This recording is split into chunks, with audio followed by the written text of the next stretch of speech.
স্টেশনে এসে বিনোদিনী একেবারে ইন্টারমিডিয়েট ক্লাসে মেয়েদের গাড়িতে চড়ে বসলো। মহেন্দ্র বলল, ও কি করো? আমি তোমার জন্য সেকেন্ড ক্লাসের টিকিট কিনছি। বিনোদিনী বলল, দরকার কি, এখানে আমি বেশ থাকবো। মহেন্দ্র আশ্চর্য হলো। বিনোদিনী স্বভাবতই শৌখিন ছিল। পূর্বে দারিদ্র্যের কোনো লক্ষণ তার কাছে প্রীতিকর ছিল না। নিজের সাংসারিক দৈন্য সে নিজের পক্ষে অপমানকর বলেই মনে করত। মহেন্দ্র এটুকু বুঝেছিল যে মহেন্দ্রর ঘরের অজস্র সচ্ছলতা, বিলাস উপকরণ এবং সাধারণের কাছে ধনী বলে তাদের গৌরব এককালে বিনোদিনীর মনকে আকর্ষণ করেছিল। সে অনায়াসেই এই ধনসম্পদ, এই সকল আরাম ও গৌরবের ঈশ্বরই হতে পারত। সেই কল্পনায় তার মনকে একান্ত উত্তেজিত করে তুলেছিল।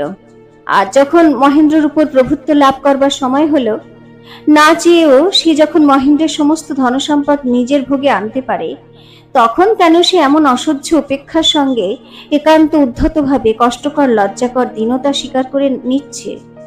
মহেন্দ্র প্রতি নিজের নির্ভরকে সে যথাসম্ভব সংকুচিত করে রাখতে চায়। যে উন্মত্ত মহেন্দ্র বিনোদিনীকে তার স্বাভাবিক আশ্রয় থেকে চিরজীবনের জন্য চ্যুত করেছে, সে মহেন্দ্রের হাত থেকে সে এমন কিছুই চায় না যা তার এই সর্বনাশের মূল্য স্বরূপ গণ্য হতে পারে। মহেন্দ্রের ঘরে যখন বিনোদিনী ছিল, তখন তার আচরণে বৈধব্যব্রতের কাঠিন্য বড় একটা ছিল না, কিন্তু এতদিন পরে সে আপনাকে সর্বপ্রকার ভোগ থেকে বঞ্চিত করেছে। এখন সে একবেলা খায়, মোটা কাপড় পরে, তার সেই অনর্গল উৎসারিত হাস্যপরিহাসী বা গেল কোথায়? এখন সে এমন স্তব্ধ, এমন আবৃত, এমন সুদূর, এমন ভীষণ হয়ে উঠেছে যে মহেন্দ্র তাকে সামান্য একটা কথাও জোর করে বলতে সাহস পায় না। মহেন্দ্র আশ্চর্য হয়ে, অধীর হয়ে, ক্রুদ্ধ হয়ে কেবলই ভাবতে লাগলো, বিনোদিনী আমাকে এত চেষ্টায় দুর্লভ ফলের মতো এত উচ্চ শাখা হতে পেরে নিল, তারপরে ঘ্রাণ মাত্র না করে আজ মাটিতে ফেলে দিচ্ছে কেন? মহেন্দ্র জিজ্ঞাসা করল, কোথাকার টিকিট করব বলো? বিনোদিনী বলল, পশ্চিম দিকে যেখানে খুশি চলো, কাল সকালে যেখানে গাড়ি থামবে নেমে পড়ব। এমন দরে ভ্রমণ মহেন্দ্র কাছে লোভনীয় নয়। আরামের ব্যাঘাত তার পক্ষে কষ্টকর। বড় শহরে গিয়ে ভালোরূপ আশ্রয় না পেলে মহেন্দ্রের বড় মুশকিল। সে খুঁজে পেতে করে কর্মে নেবার লোক নয়। তাই অত্যন্ত ক্ষুব্ধ বিরক্ত মনে মহেন্দ্র গাড়িতে উঠল। এদিকে মনে কেবলই ভয় হতে লাগলো, পাছে বিনোদিনী তাকে না জানিয়েই কোথাও নেমে পড়ে। বিনোদিনী এইরূপ শনিগ্রহের মতো ঘুরতে এবং মহেন্দ্রকে ঘোরাতে লাগলো। কোথাও তাকে বিশ্রাম দিল না। বিনোদিনী অতি শীঘ্রই লোককে আপন করে নিতে পারে। অতি অল্প সময়ের মধ্যেই সে গাড়ির সহযাত্রীদের সঙ্গে বন্ধুত্ব স্থাপন করে নিত। যেখানে যাবার ইচ্ছা সেখানকার সমস্ত খবর নিত, যাত্রীশালায় আশ্রয় নিত এবং যেখানে যা কিছু দেখবার আছে ঘুরে ঘুরে বন্ধু সহায়ে দেখে নিত। মহেন্দ্র বিনোদিনীর কাছে নিজের অনাবশ্যকতায় প্রতিদিন আপনাকে হতমান বোধ করতে লাগলো। টিকিট কিনে দেওয়া ছাড়া তার কোনো কাজ ছিল না। বাকি সময়টা তার প্রবৃত্তি তাকে ও সে আপন প্রবৃত্তিকে দংশন করতে থাকতো। প্রথম প্রথম কিছুদিন সে বিনোদিনীর সঙ্গে সঙ্গে পথে পথে ফিরছিল, কিন্তু ক্রমে তা অসহ্য হয়ে উঠল। তখন মহেন্দ্র আহারাদি করে ঘুমোবার চেষ্টা করত। বিনোদিনী সমস্ত দিন ঘুরে বেড়াতো। মাতৃস্নেহ লালিত মহেন্দ্র যে এমন করে পথে বের হয়ে পড়তে পারে তা কেউ কল্পনা করতে পারত না। একদিন এলাহাবাদ স্টেশনে দুইজনে গাড়ির জন্য অপেক্ষা করছিল। কোনো আকস্মিক কারণে ট্রেন আসতে বিলম্ব হচ্ছে। ইতিমধ্যে অন্যান্য গাড়ি যত আসছে ও যাচ্ছে, বিনোদিনী তার যাত্রীদের ভালো করে নিরীক্ষণ করে দেখছে। পশ্চিমে ঘুরতে ঘুরতে চারিদিকে চেয়ে দেখতে দেখতে সে হঠাৎ কারো দেখা পাবে এই বোধ করি তার আশা। অন্তত রুদ্ধ গলির মধ্যে জনহীন গৃহে নিশ্চল উদ্যমে নিজেকে প্রত্যহ চেপে মারার চেয়ে এই নিত্য সন্ধানপরতার মধ্যে, এই উন্মুক্ত পথে জনকোলাহলের মধ্যে শান্তি আছে। হঠাৎ একসময় স্টেশনে একটি কোচের বাক্সের উপর বিনোদিনীর দৃষ্টি পড়তেই সে চমকে উঠল। এই পোস্ট অফিসের বাক্সের মধ্যে যে সকল লোকের উদ্দেশ্য পাওয়া যায়নি তাদের পত্র প্রদর্শিত হতে থাকে। সেই বাক্সে সজ্জিত একখানি পত্রের উপরে বিনোদিনী বিহারীর নাম দেখতে পেল। বিহারীলাল নামটি অসাধারণ নহে। পত্রের বিহারী যে বিনোদিনীর অভীষ্ট বিহারী এ কথা মনে করবার কোনো হেতু ছিল না। তবু বিহারীর পুরো নাম দেখে সেই একটিমাত্র বিহারী ছাড়া আর কোনো বিহারীর কথা তার মনে সন্দেহ হলো না। পত্রে লিখিত ঠিকানাটা সে মুখস্থ করে নিল। অত্যন্ত অপ্রসন্ন মুখে মহেন্দ্র একটা বেঞ্চের উপর বসেছিল। বিনোদিনী সেখানে এসে বলল, কিছুদিন এলাহাবাদেই থাকবো। বিনোদিনী নিজের ইচ্ছা মতো মহেন্দ্রকে চালাচ্ছে, অথচ তার ক্ষুধিত অতৃপ্ত হৃদয়কে খোরাক মাত্র দিচ্ছে না। এতে মহেন্দ্রের পৌরুষাভিমান প্রতিদিন আহত হয়ে তার হৃদয় বিদ্রোহী হয়ে উঠছিল। এলাহাবাদে কিছুদিন থেকে জিরাতে পারলে সে বেঁচে যায়, কিন্তু ইচ্ছার অনুকূল হলেও বিনোদিনীর খেয়াল মাত্রে সম্মতি দিতে তার মন হঠাৎ বেঁকে দাঁড়ালো। সে রাগ করে বলল, যখন বার হয়েছি তখন যাবই, ফিরতে পারবো না। বিনোদিনী বলল, আমি যাব না। মহেন্দ্র বলল, তবে তুমি একলা থাকো, আমি চললাম। বিনোদিনী বলল, সেই ভালো, বলে দ্বিরুক্তি মাত্র না করে ইঙ্গিতে মুটে ডেকে স্টেশন ছেড়ে চলল। মহেন্দ্র পুরুষের কর্তৃত্ব অধিকার নিয়ে অন্ধকার মুখে বেঞ্চে বসে রইল। যতক্ষণ বিনোদিনীকে দেখা গেল ততক্ষণ সে স্থির হয়ে থাকলো। যখন বিনোদিনী একবারও পশ্চাতে না ফিরে বের হয়ে গেল, তখন সে তাড়াতাড়ি মুটের মাথায় বাক্স বিছানা চাপিয়ে তার অনুসরণ করলো। বাইরে এসে দেখলো বিনোদিনী একখানা গাড়ি অধিকার করে বসেছে। মহেন্দ্র কোনো কথা না বলে গাড়ির মাথায় মাল চাপিয়ে কোচবাক্সে চড়ে বসলো। নিজের অহংকার খর্বকর করে গাড়ির ভিতরে বিনোদিনীর সামনে বসতে তার আর মুখ রইল না। কিন্তু গাড়ি তো চলেইছে। 1 ঘন্টা হয়ে গেল। ক্রমে শহরের বাড়ি ছাড়িয়ে চষা মাঠে এসে পড়ল। গাড়োয়ানকে প্রশ্ন করতে মহেন্দ্র লজ্জা করতে লাগলো, কারণ পাছে গাড়োয়ান মনে করে ভিতরকার স্ত্রীলোকটি কর্তৃপক্ষ। কোথায় যেতে হবে তাও সে এই অনাবশ্যক পুরুষটার সঙ্গে পরামর্শও করেনি। মহেন্দ্র রুষ্ট অভিমান মনে মনে পরিপাক করে স্তব্ধভাবে কোচবাক্সে বসে রইল। গাড়ি নির্জনে যমুনার ধারে একটি সযত্নে রক্ষিত বাগানের মধ্যে এসে থামল। মহেন্দ্র আশ্চর্য হয়ে গেল, এ কার বাগান? এ বাগানের ঠিকানা বিনোদিনী কেমন করে জানল? বাড়ি বন্ধ ছিল। হাঁকাহাঁকি করতে বৃদ্ধ রক্ষক বের হয়ে এলো। সে বলল, বাড়িওয়ালা ধনী, অধিক দূরে থাকেন না, তার অনুমতি নিয়ে এলেই এ বাড়িতে বাস করতে দিতে পারে। বিনোদিনী মহেন্দ্রের মুখের দিকে একবার চাইল। মহেন্দ্র এই মনোরম বাড়িটি দেখে লুব্ধ হয়েছিল। দীর্ঘকাল পরে কিছুদিন স্থিতির সম্ভাবনায় সে প্রফুল্ল হলো। বিনোদিনীকে বলল, তবে চলো সেই ধনীর ওখানে যাই। তুমি বাইরে গাড়িতে অপেক্ষা করবে, আমি ভিতরে গিয়ে ভাড়া ঠিক করে আসব। বিনোদিনী বলল, আমি আর ঘুরতে পারবো না, তুমি যাও, আমি ততক্ষণ এখানে বিশ্রাম করি, ভয়ের কোনো কারণ দেখি না। মহেন্দ্র গাড়ি নিয়ে চলে গেল। বিনোদিনী বুড়ো ব্রাহ্মণকে ডেকে তার ছেলেপুলের কথা জিজ্ঞাসা করল। তারা কে, কোথায় চাকরি করে, তার মেয়েদের কোথায় বিবাহ হয়েছে। তার স্ত্রীর মৃত্যু সংবাদ শুনে করুণ স্বরে বলল, আহা, তোমার তো বড় কষ্ট, এই বয়সে তুমি সংসারে একলা পড়ে গেছো, তোমাকে দেখবার কেউ নেই। তারপরে কথায় কথায় বিনোদিনী জিজ্ঞাসা করল, বিহারী বাবু এখানে ছিলেন না?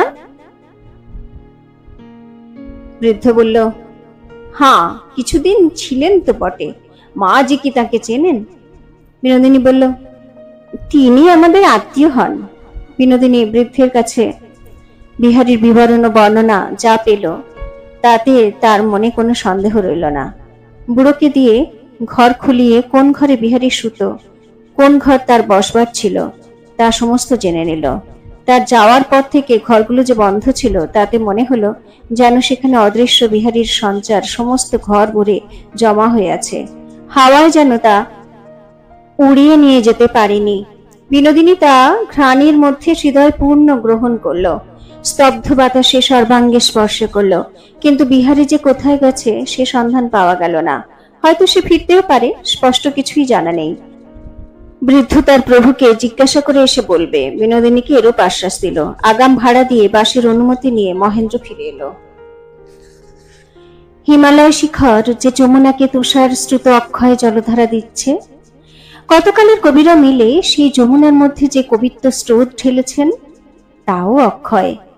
এর কলধ্বনির মধ্যে কত বিচিত্র ছন্দ ধ্বনিত এবং এর তরঙ্গ লীলায় কত কালের পুলকোচ্ছ্বসিত ভাবাবেগ উদ্বেলিত হয়ে উঠছে। প্রদোষে সেই যমুনা তীরে মহেন্দ্র এসে যখন বসল, তখন ঘনীভূত প্রেমের আবেশ তার দৃষ্টিতে, তার নিঃশ্বাসে, তার শিরায়, তার অস্থিগুলির মধ্যে প্রগাঢ় মোহরস প্রবাহ সঞ্চার করে দিল। আকাশে সূর্যাস্ত কিরণের স্বর্ণ বীণা বেদনার মূর্ছনায় অলোক শ্রুত সঙ্গীতে ঝঙ্কৃত হয়ে উঠল। বিস্তীর্ণ নির্জন বালুতটে বিচিত্র বর্ণচ্ছটায় দিন ধীরে ধীরে অবসান হয়ে গেল। মহেন্দ্র চক্ষু অর্ধেক মুদ্রিত করে কাব্যলোক থেকে গোখুর ধুলির জালের মধ্যে বৃন্দাবনের ধেনুদের গোষ্ঠী প্রত্যাবর্তনের হাম্বারব শুনতে পেল। বর্ষার মেঘে আকাশ আচ্ছন্ন হয়ে এলো। অপরিচিত স্থানের অন্ধকার কেবল কৃষ্ণবর্ণের আবরণ মাত্র নয়, তা বিচিত্র রহস্যে পরিপূর্ণ। তার মধ্যে দিয়ে যেটুকু আভা, যেটুকু আকৃতি দেখতে পাওয়া যায়, তা অজ্ঞাত, অনুচ্চারিত ভাষায় কথা কয়।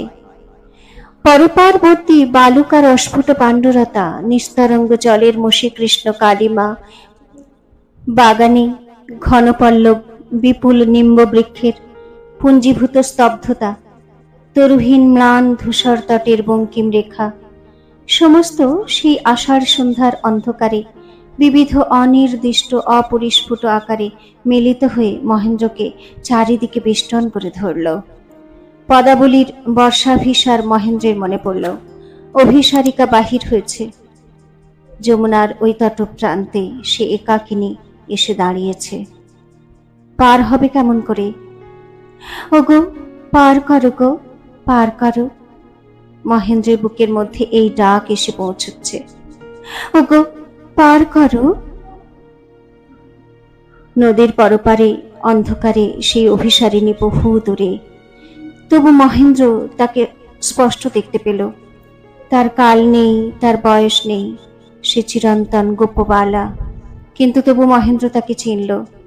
সে এই বিনোদিনী। সমস্ত বিরহ, সমস্ত বেদনা, সমস্ত যৌবন ভার নিয়ে তখনকার কাল হতে সে অভিসারে যাত্রা করে কত গান, কত ছন্দের মধ্যে দিয়ে এখনকার কালের তীরে এসে উত্তীর্ণ হয়েছে। আজকের এই জনহীন যমুনা তটের উপরকার আকাশে তারই কণ্ঠস্বর শোনা যাচ্ছে। ও গো, পার করো গো। খেয়া নৌকোর জন্য সে এই অন্ধকারে আর কতকাল এমন একলা দাঁড়িয়ে থাকবে? ও গো, পার করো। মেঘের এক প্রান্ত অপসারিত হয়ে কৃষ্ণপক্ষের তৃতীয়া চাঁদ দেখা দিল।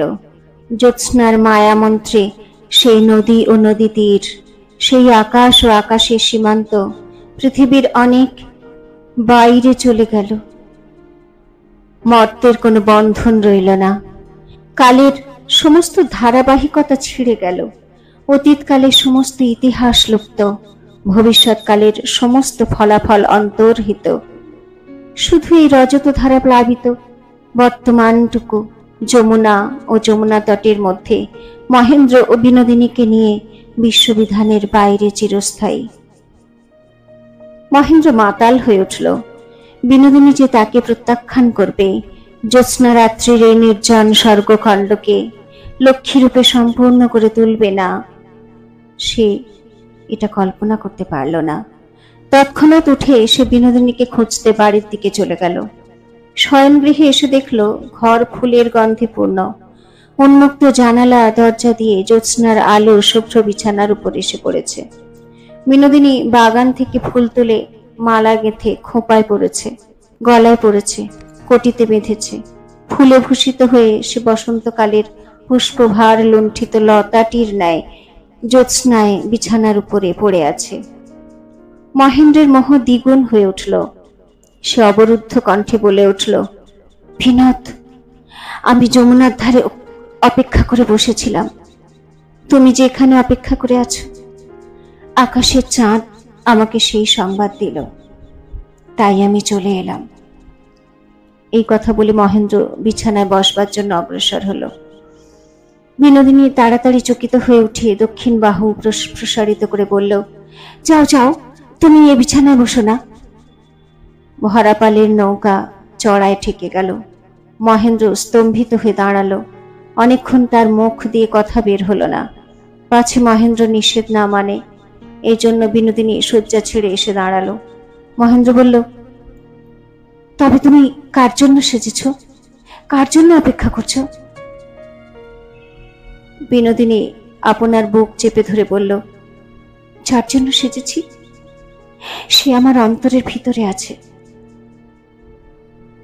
মহেন্দ্র বলল, সে কে? সে বিহারী?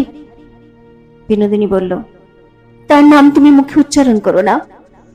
মহেন্দ্র, তারই জন্য তুমি পশ্চিমে ঘুরে বেড়াচ্ছ? বিনোদিনী, তারই জন্য। মহেন্দ্র, তারই জন্য তুমি এখানে অপেক্ষা করে আছো? বিনোদিনী, তারই জন্য। মহেন্দ্র, তার ঠিকানা জেনেছ? বিনোদিনী, জানি না, কিন্তু যেমন করে হোক জানবই। মহেন্দ্র, কোনো মতেই জানতে দেব না। বিনোদিনী, না যদি জানতে দাও আমার হৃদয় থেকে তাকে কোনো মতেই বের করতে পারবে না। এই বলে বিনোদিনী চোখ বুজে আপনার হৃদয়ের মধ্যে বিহারীকে একবার অনুভব করে নিল। মহেন্দ্র সেই পুষ্পাভরণা বিরহ বিধুর মূর্তি বিনোদিনীর দ্বারা একই কালে প্রবল বেগে আকৃষ্ট ও প্রত্যাখ্যাত হয়ে হঠাৎ ভীষণ হয়ে উঠল। মুষ্টিবদ্ধ করে বলল, ছুরি দিয়ে কেটে তোমার বুকের ভিতর থেকে তাকে বের করব। বিনোদিনী অবিচলিত মুখে বলল, তোমার ভালোবাসার চেয়ে তোমার ছুরি আমার হৃদয় সহজে প্রবেশ করবে। মহেন্দ্র, তুমি আমাকে ভয় করো না কেন? এখানে তোমার রক্ষক কে আছে? বিনোদিনী, তুমি আমার রক্ষক আছো।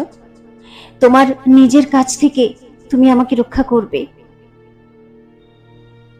মহেন্দ্র, এইটুকু শ্রদ্ধা, এইটুকু বিশ্বাস এখনো বাকি আছে?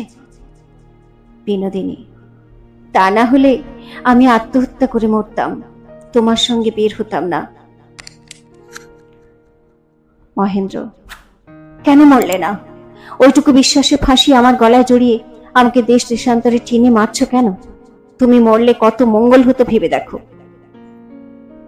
বিনোদিনী, তা জানি, কিন্তু যতদিন বিহারীর আশা আছে ততদিন আমি মরতে পারবো না। মহেন্দ্র, যতদিন তুমি না মরবে ততদিন আমার প্রত্যাশাও মরবে না, আমিও নিষ্কৃতি পাব না। আমি আজ থেকে ভগবানের কাছে সর্বান্তকরণে তোমার মৃত্যু কামনা করি। তুমি আমারও হয়েও না, তুমি বিহারীরও হয়েও না। তুমি যাও, আমাকে ছুটি দাও। আমার মা কাঁদছে, আমার স্ত্রী কাঁদছে, তাদের অশ্রু আমাকে দূর থেকে দগ্ধ করছে। তুমি না মরলে, তুমি আমার এবং পৃথিবীর সকলের আশার অতীত না হলে আমি তাদের চোখের জল মোছাবার অবসর পাব না। এই বলে মহেন্দ্র ছুটে বের হয়ে গেল। বিনোদিনী একলা পড়ে আপনার চারিদিকে যে মোহজাল রচনা করছিল তা সমস্ত ছিঁড়ে দিয়ে গেল। চুপ করে দাঁড়িয়ে বিনোদিনী বাইরের দিকে চেয়ে রইল। আকাশ ভরা জ্যোৎস্না শূন্য করে দিয়ে তার সমস্ত সুধারস কোথায় উবে গেছে। সেই কেয়ারি করা বাগান, তারপরে বালুকা তীর, তারপরে নদীর কালো জল, তারপরে ওপারের অস্ফুটতা, সমস্তই যেন একখানা বড় সাদা কাগজের উপরে পেন্সিলে আঁকা একটি চিত্র মাত্র। সমস্তই নীরস এবং নিরর্থক। মহেন্দ্রকে বিনোদিনী কিরূপ প্রবল বেগে আকর্ষণ করেছে, প্রচন্ড ঝড়ের মতো কিরূপ সমস্ত শিকড় শুদ্ধ তাকে উৎপাটিত করেছে, আজ তা অনুভব করে তার হৃদয় আরো যেন অশান্ত হয়ে উঠল। তার তো এই সমস্ত শক্তিই রয়েছে, তবে কেন বিহারী পূর্ণিমার রাত্রির উদ্বেলিত সমুদ্রের ন্যায় তার সম্মুখে এসে ভেঙে পড়ে না? কেন একটা অনাবশ্যক ভালোবাসার প্রবল অভিঘাত প্রত্যহ তার ধ্যানের মধ্যে এসে কেঁদে পড়ছে? আর একটা আগন্তুক রোদন বারংবার এসে তার অন্তরের রোদনকে কেন পরিপূর্ণ অবকাশ দিচ্ছে না? এই যে একটা প্রকাণ্ড আন্দোলনকে সে জাগিয়ে তুলেছে, একে নিয়ে সমস্ত জীবন সে কি করবে? এখন একে শান্ত করবে কি উপায়ে? আজ যে সমস্ত ফুলের মালায় সে নিজেকে ভূষিত করেছিল, তার উপরে মহেন্দ্রর মুগ্ধ দৃষ্টি পড়েছিল জেনে সমস্ত টেনে ছিঁড়ে ফেলল। তার সমস্ত শক্তি বৃথা, চেষ্টা বৃথা, জীবন বৃথা। এই কানন, এই জ্যোৎস্না, এই যমুনা তট, এই অপূর্ব সুন্দর পৃথিবী সমস্তই বৃথা। এই ব্যর্থতা, তবু যে যেখানে সে সেখানেই দাঁড়িয়ে আছে। জগতে কিছুরই লেশমাত্র ব্যত্যয় হয়নি। তবু কাল সূর্য উঠবে এবং সংসার তার ক্ষুদ্রতম কাজটুকু পর্যন্ত ভুলবে না। এবং অবিচলিত বিহারী যেমন দূরে ছিল, তেমনি দূরে থেকে ব্রাহ্মণ বালককে তার বোধোদয়ের নতুন পাঠ অভ্যাস করাবে। বিনোদিনীর চোখ ফেটে অশ্রু বের হয়ে পড়ল। সে তার সমস্ত বল ও আকাঙ্ক্ষা নিয়ে কোন পাথরকে ঠেলছে। তার হৃদয় রক্তে ভেসে গেল, কিন্তু তার অদৃষ্ট সূচ্চক্র পরিমাণ সরে বসল না।